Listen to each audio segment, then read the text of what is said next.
Jones.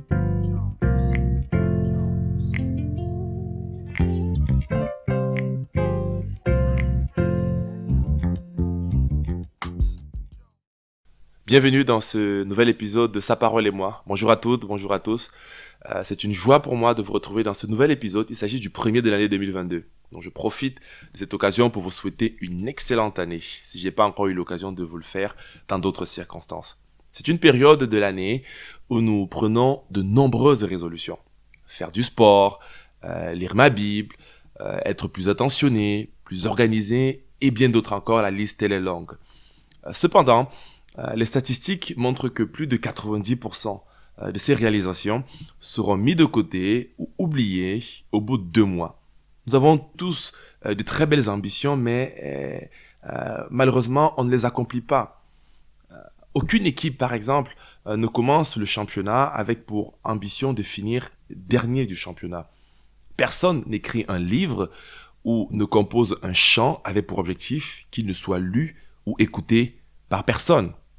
On ne se marie pas avec pour ambition initiale de se séparer. Ou encore, aucun chef d'entreprise n'a pour objectif de finir son année en réalisant les pertes records. Comment donc se fait-il que pour certains, cela semble fonctionner, mais c'est une minorité, et pour d'autres, la majorité, cela ne fonctionne pas? Pourquoi 90% de personnes ne réussissent pas à accomplir leurs réalisations qui sont louables, on l'a dit, et seulement très peu de personnes le réalisent? Je voudrais, au travers de cette série que je démarre avec vous en début d'année, vous donner des secrets pour aboutir à des résultats qui seront différents, mais surtout qui seront efficaces. C'est quelque chose que je crois possible, c'est ma conviction, avec l'aide du Seigneur.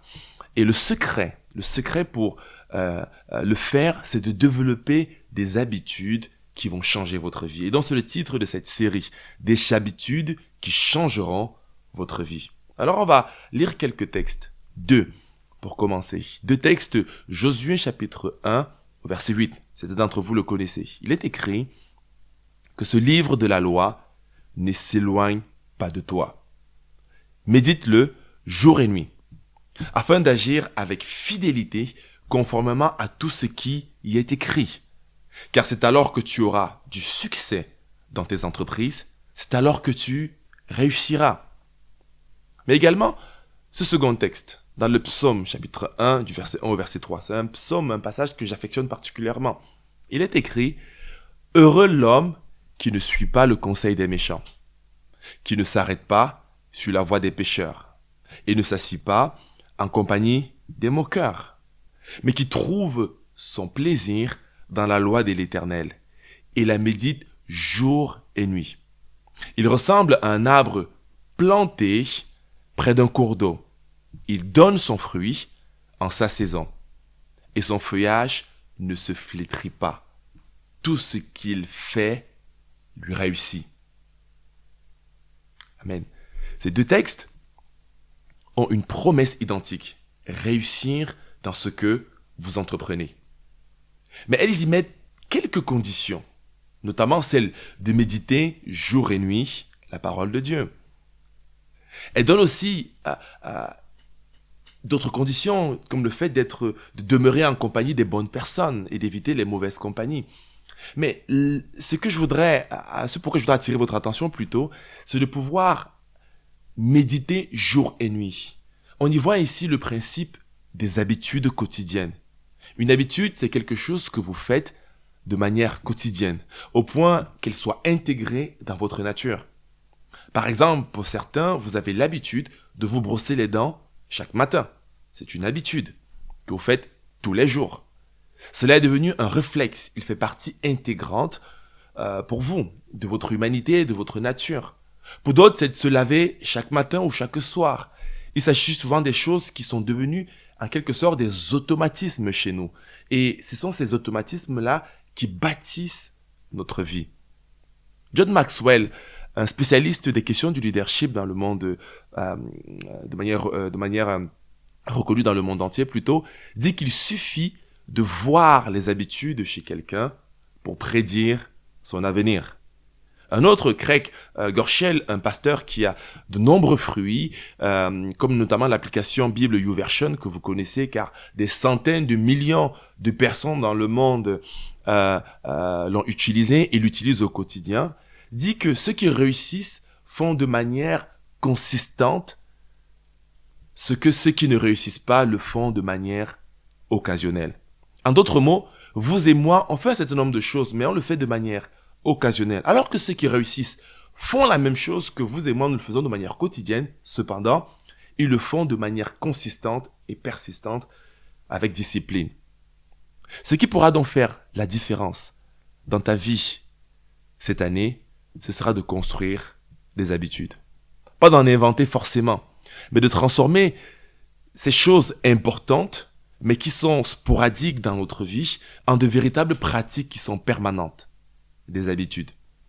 Je voudrais donc soulever un point qui me semble important. Il s'agit de cette existence ou bien de cette illusion de croire qu'il faut des changements radicaux et dramatiques pour changer les choses en profondeur. Parfois c'est vrai, mais c'est pas ce sur quoi je voudrais attirer votre attention. Aujourd'hui, l'expérience montre, et les études aussi, montrent au contraire que les petits changements auront un impact significatif dans votre vie. Les plus grands leaders, ce ne sont pas ceux qui sont masters dans plein de domaines de compétences, ce sont ceux qui sont fidèles et compétents dans des petites choses, des petites orientations. J'ai déjà fait une capsule sur la puissance de ce qui est petit. Peut-être si vous aurez l'occasion de le réécouter, ça peut être enrichissant. Une habitude, comme celle de toujours, par exemple, dire merci, peut avoir un impact significatif sur votre vie. L'habitude de parler 15 minutes tous les jours avec un de vos enfants peut changer radicalement votre relation à terme avec eux.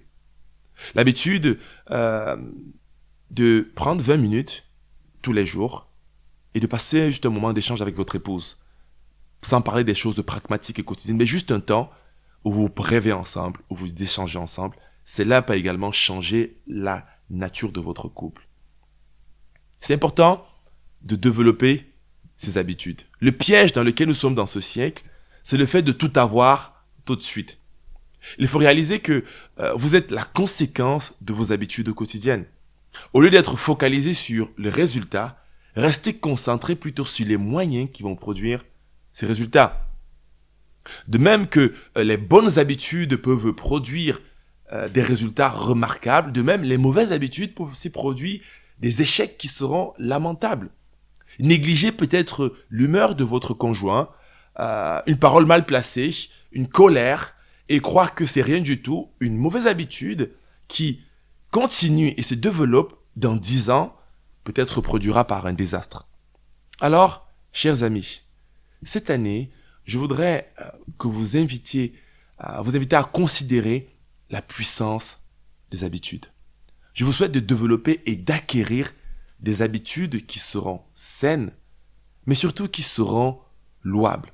Au lieu de penser à ce que vous aurez maintenant, à penser aux résultats immédiats, pensez à ce que vous aurez dans 5 ans et dans 10 ans. Et développer des petites habitudes, même si les résultats ne sont pas immédiats, mais avec patience et persévérance, vous verrez que votre vie sera transformée. Et à la fin de l'année, vous pourrez vous réjouir de ce que 1 ou 2 petites habitudes vous auront conduit à avoir des résultats phénoménaux. Que Dieu vous bénisse abondamment. À très bientôt pour un nouvel épisode. Nous commencerons à détailler quelques habitudes, notamment comment le fait de se lever tôt cette année pourra changer votre année. Soyez bénis et à très bientôt.